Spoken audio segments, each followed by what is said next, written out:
A number of Brock University professors are integrating the Canada Summer Games into their research projects.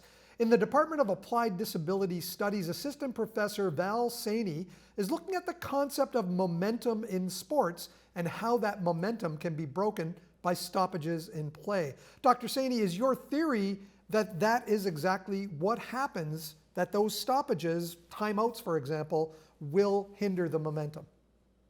Yeah, absolutely. And this is supported by a lot of basic behavioral research that we see in different types of work. And the idea here is that what causes momentum and then what pauses or stops that momentum. And there's lots of different ways of thinking about momentum.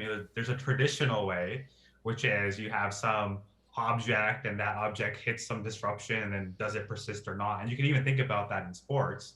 So, for example, if you take something like hockey, you have a player who has some mass and he's skating at some speed. And then let's say he or she gets body checked. How does that affect their momentum? So that's kind of the physical way we think of it. But most people, when we talk about momentum, we're talking about kind of this psychological aspect of momentum, which is a player getting hot or they're on a run or they're performing really well. And so our research is looking at kind of what is that psychological aspect of momentum. And then exactly what you're describing are things like calling a timeout or a turnover in a play. Does that disrupt the momentum of the team? We see this in basketball where a coach of the opposing team will call a timeout to sort of freeze what's going on from the other team. We see it in football, and that's the big one too. Just before the place kicker kicks the field goal, they blow the whistle. They throw the flag in for the timeout.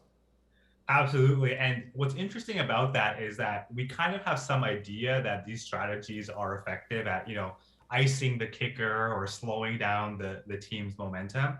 But we actually don't really know if these strategies work based off of what we know about momentum. So our study tries to quantify that and tries to figure out, well, if you do call a timeout at a certain point, would that really disrupt the other team's momentum? And then what's kind of interesting about our study is that potentially we can give coaches and teams ideas about when the best time to call a timeout would be. Is it also about the opposite, basically helping coaches to figure out how to keep the mental focus during a timeout?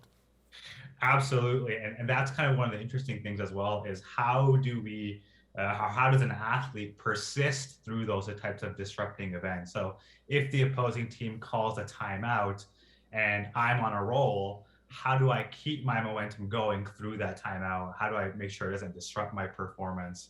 And so we're trying to look at kind of this idea of success rate as a measure of momentum because what is momentum in a tangible basis? We think about it as a team or player being successful.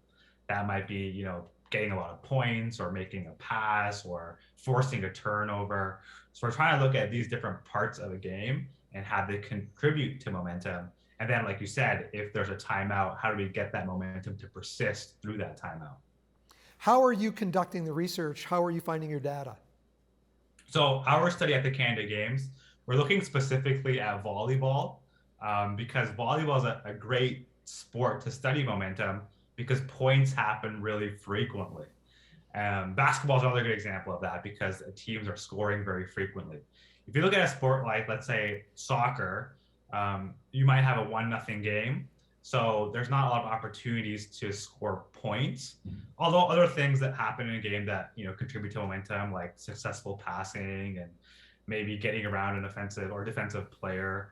But we're looking at volleyball because we can go back and forth really quickly in terms of who's getting points. So our objective is that we can try to quantify momentum in a volleyball game and then see how that's affecting each team and if things like timeouts affect momentum.